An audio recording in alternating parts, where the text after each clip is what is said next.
आज हम शुरुआत करते हैं एक नए चैप्टर की, रेस्पिरेशन एंड सर्कुलेशन। तो इसमें ना सबसे पहले हम लोग रेस्पिरेशन इस टॉपिक के बारे में जानकारी लेंगे। ठीक है, तो आप सभी को पता है कि ऑल लिविंग ऑर्गेनिजम्स, जितने भी लिविंग ऑर्गेनिजम्स है, these living organisms require energy, है ना। इन्हें एनर्जी की ज़रूरत होती है to carry out various life processes. अलग पूरे जो लाइफ प्रोसेसेस होते हैं उसे कैरी करने के लिए जो एनर्जी की ज़रूरत होती है। ठीक है ना। तो ये जो एनर्जी है, it is stored in the body, है ना। It is stored in the body. ये बॉडी में स्टोर्ड होती है इन the form of complex organic compound, in the form of complex organic compound. ठीक है ना, जिसे पोटेंशियल एनर्जी भी कहा जाता है ना। This is the potential energy. समझ में आ गया। तो ये जो एनर्जी है, this energy is not usable. ये यूज नहीं कर सकते जब तक कि इसे यूजेबल फॉर्म में कन्वर्ट नहीं कर सकते, unless it is converted into usable form. ठीक है, जब तक ये यूजेबल फॉर्म में कन्वर्ट नहीं होती है तब तक इस एनर्जी को यूज़ नहीं कर सकते। तो जो कन्वर्शन है is achieved through the process called respiration. तो अनयूजेबल फॉर्म ऑफ एनर्जी का कन्वर्शन यूजेबल फॉर्म में किया जाता है। It is through the process of respiration.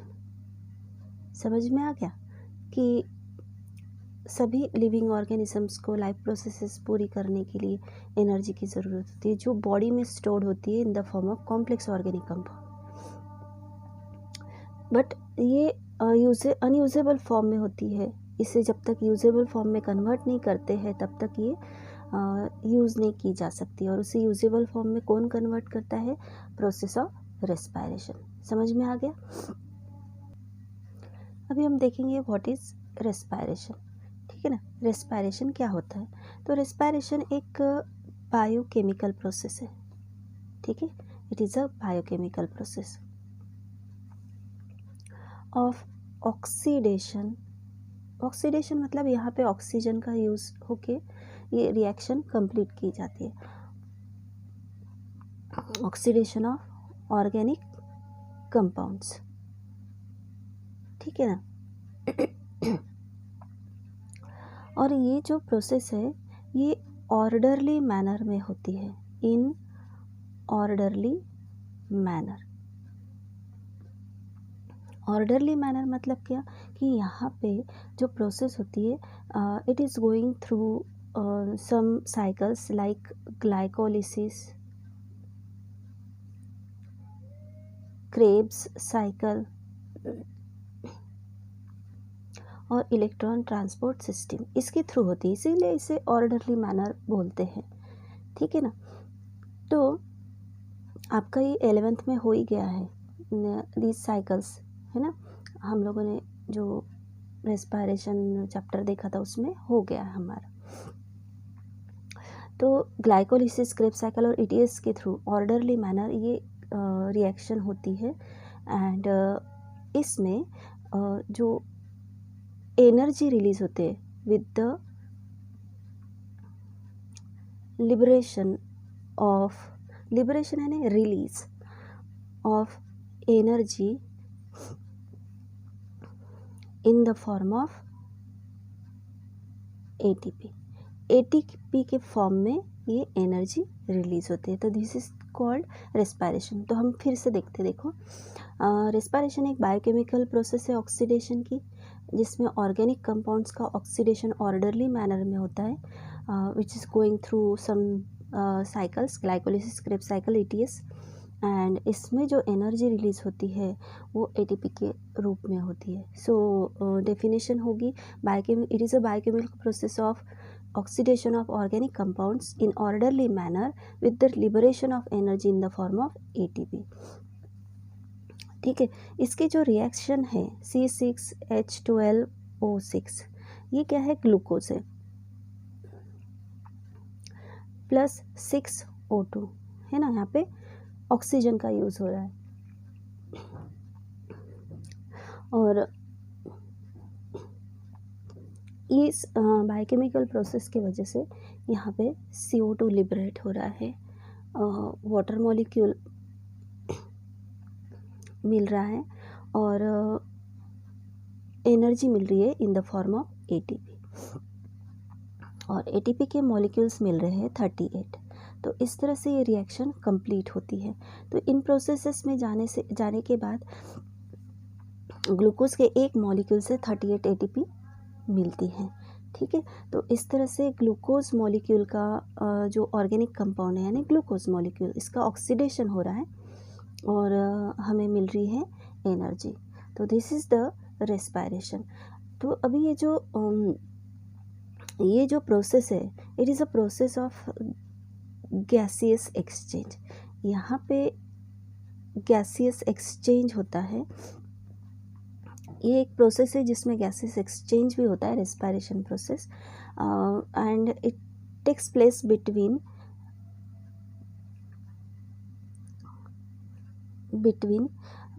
Organism and environment.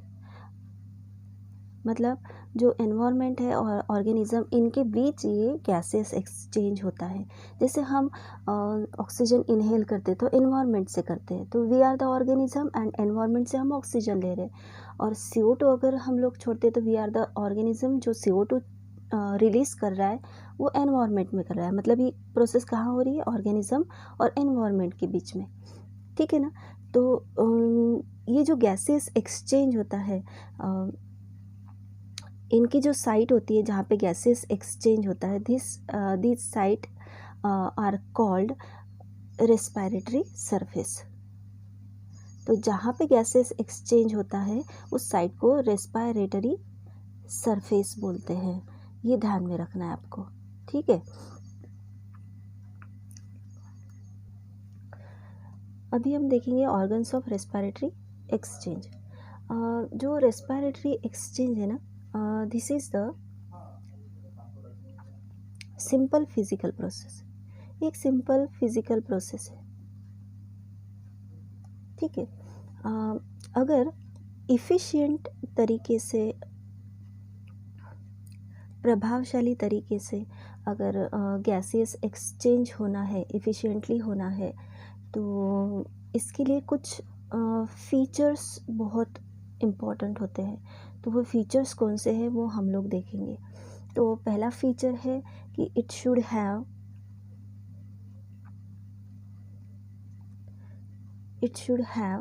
A large surface area.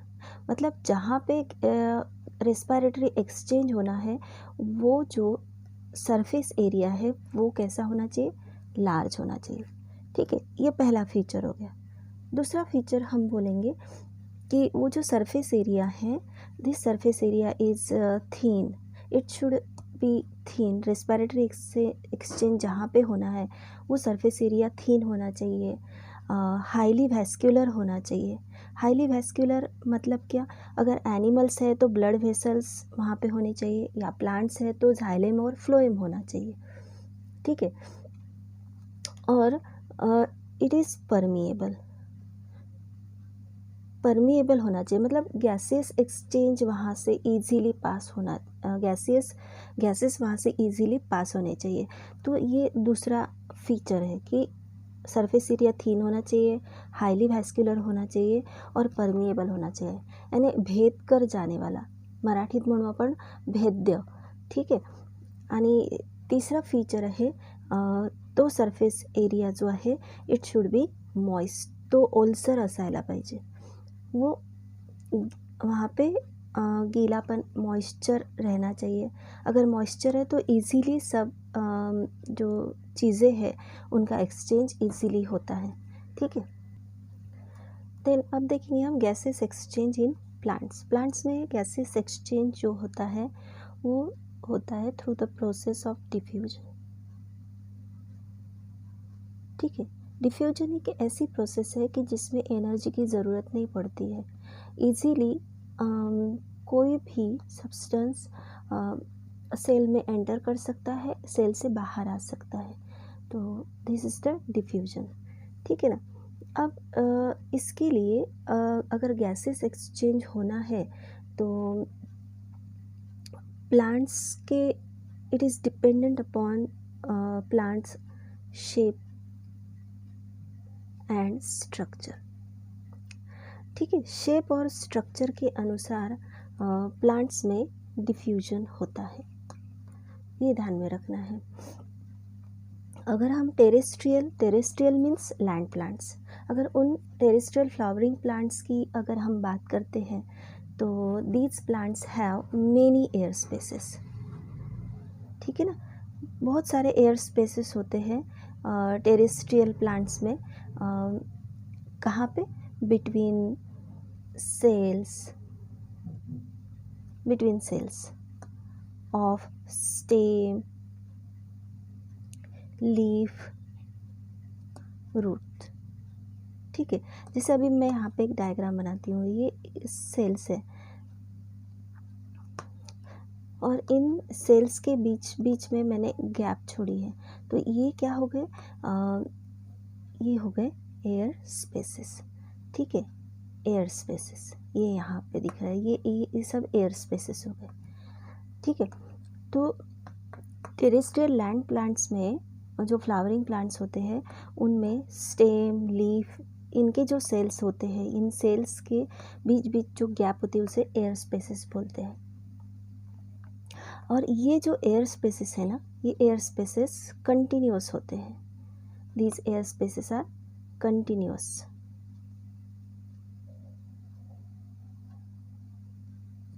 समझ में आ गया। अब यहाँ पे क्या होता है कि O2 diffuses into the air spaces, अब जो है ऑक्सीजन ये इसके अंदर एंटर करता है, ऑक्सीजन, लेकिन कैसे एंटर करेगा, तो इसके लिए प्लांट्स में एक स्ट्रक्चर होता है जिसे स्टोमेटा कहते हैं, है ना। यहाँ पे मैं लिखूँगी थ्रू स्टोमेटा। O2 का डिफ्यूजन हो रहा है किसके थ्रू, स्टोमेटा का थ्रू। स्टोमेटो क्या होता है, these are the pores on leaves and young stem, है ना। स्टोमेटा क्या है, पोर्स है, छोटे छोटे जो छेद होते हैं, पोर्स जिसे बोलेंगे हम, जो एंग स्टेम और लीव्स पे होते हैं, और लीव्स के नीचे वाले साइड में होते हैं, लीव्स एंड यंग स्टेम्स में ये होते हैं, ठीक है। आगे समझ में, तो इस तरह से मैं आपको डायग्राम में भी बताऊंगी कि स्टोमेटा कैसे होता है, ठीक है। और अंदर जाता है स्टोमेटो के through and CO2 and water vapour diffuse out, तो स्टोमेटा के थ्रू ही जैसे ऑक्सीजन अंदर गया वैसे इसके थ्रू, स्टोमेटा के through CO2 and water vapour ये डिफ्यूज़ आउट होता है, मतलब बाहर निकल आता है। तो अंदर ऑक्सीजन जा रहा है और बाहर CO2 और वाटर वेपर आ रहे हैं, ठीक है ना। तो ऑक्सीजन की एंट्री हो रही है अंदर और डिफ्यूज़ आउट हो रहे CO2 and water vapour through the stomata. तो ये स्ट्रक्चर समझ में आ गया, ठीक है। तो इस डायग्राम में देखिए, यहाँ पे देखो, this is the stomatal pore, है ना, मतलब ये स्टोमेटा है और लीफ के निचले हिस्से में ये स्टोमेटा होता है। इसके थ्रू ऑक्सीजन एंटर करता है और CO2 बाहर निकलता है, ठीक है ना। तो ये आ गया ध्यान में स्टोमेटा कैसे होता है, ठीक है। अभी देखिए, सपोज ये एरिएटेड सॉइल है और ये रूट टिश्यूज़ है। Aerated soil present around the root tissues के अराउंड प्रेजेंट होती है। Aerated soil present around root tissues, ठीक है। एरिएटेड सॉइल रूट टिश्यूज़ के अराउंड प्रेजेंट होती है। तो इसमें ऑक्सीजन कैसे डिसॉल्व होगा? O2 dissolve in the form of moisture और वाटर। मतलब ये रूट टिश्यूज़ के अराउंड जो भी मॉइस्चर या वाटर प्रेजेंट होगा इन द एरिएटेड सॉइल, उसके द्वारा ऑक्सीजन डिसॉल्व होगा और ऑक्सीजन जो है इट एंटर्स बाय डिफ्यूजन। तो ये जो ऑक्सीजन है ये डिफ्यूजन प्रोसेस के थ्रू अंदर एंटर होगा, ठीक है ना। तो एरिएटेड सॉइल में ऑक्सीजन कैसे एंटर करता है? By the process of diffusion. और किसके फॉर्म में एंटर करता है? मॉइस्चर और वाटर के फॉर्म में एंटर करता है। अब जो उड़ी फ्लावरिंग प्लांट्स होते हैं, उड़ी फ्लावरिंग प्लांट्स मतलब जिनके जो बार्क होते हैं वो बहुत ही ज़्यादा हार्ड होते हैं, उसे उड़ी बोलते हैं। तो उड़ी फ्लावरिंग प्लांट्स फॉर एग्जांपल जैसे कि बड़े बड़े ट्रीज़ है, श्रब्स है, इनके जो खोड़ होते हैं ना वो बहुत ही ज़्यादा हार्ड होते हैं, इसलिए उसे उड़ी बोलते हैं, ठीक है। तो इन उड़ी फ्लावरिंग प्लांट्स में एक्सटर्नल इम्परवियस बार्क होती है। इम्परवियस का मीनिंग होता है अछिद्र यानी अभेद्य, ऐसी बार्क होती है, मतलब जिसमें से कुछ अंदर या बाहर नहीं आ सकता, ऐसे इम्परवियस बार्क इन उड़ी फ्लावरिंग प्लांट्स में होती है। तो अब इनमें जो गैसियस एक्सचेंज होता है वो कैसे होगा? तो the gaseous exchange occurs through small pores, छोटे छोटे पोर्स में से ये गैसेस एक्सचेंज होता है। And these small pores are present on stem surface, ये स्टेम सरफेस पे होता है। And these small pores are called lenticels, इन्हें क्या बोलेंगे? लेंटिसेल्स। तो इन लेंटिसेल्स के द्वारा उड़ी फ्लावरिंग प्लांट्स में क्या होता है? गैसेस एक्सचेंज होता है, क्योंकि इनके जो बार्क होते हैं ना ये इम्परवियस होता है, ये अछिद्र होता है यानी अभेद्य, इसमें से कुछ अंदर, इसलिए छोटे छोटे स्मॉल पोर्स होते हैं जिसे लेंटिसेल्स कहते हैं। ओके, समझ में आ गया? तो इस डायग्राम में देखिए छोटे छोटे पोर्स दिख रहे हैं इस बार्क पे, जिन्हें लेंटिसेल्स कहा जाता है, ठीक है।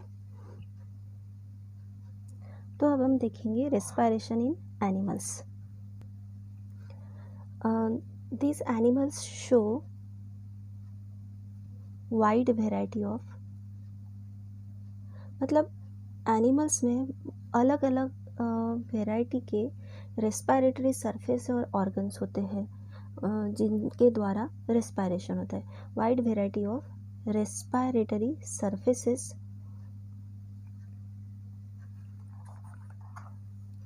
एंड ऑर्गन्स, अलग अलग टाइप के ऑर्गन्स या फिर रेस्पिरेटरी सरफेसेस होते हैं।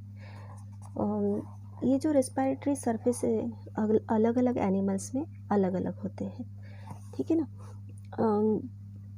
एनिमल्स में depending upon complexity of organisation, मतलब क्या कि कितने कॉम्प्लेक्स ये ऑर्गन्स होते हैं और सराउंडिंग मीडियम, तो इसके ऊपर डिपेंड करता है कि ये रेस्पिरेटरी ऑर्गन्स कितने स्पेशलाइज्ड है, ठीक है ना।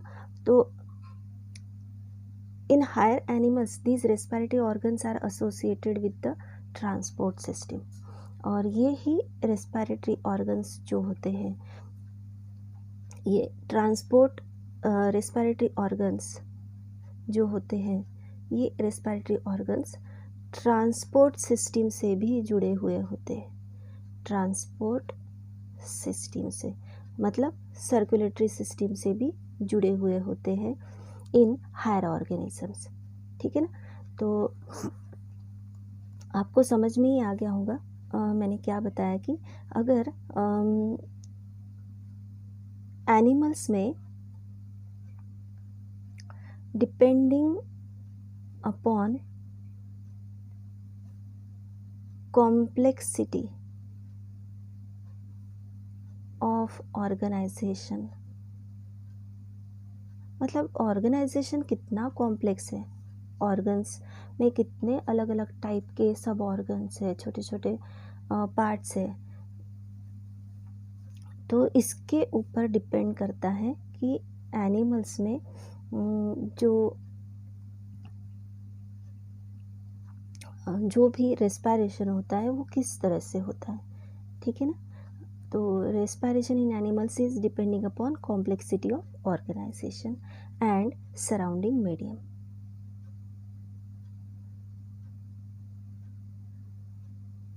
ठीक है, तो अभी हम देखेंगे कि अलग अलग एनिमल्स में अलग अलग टाइप के जो रेस्पिरेटरी सरफेसेस या ऑर्गन्स होते हैं वो कौन कौन से होते हैं।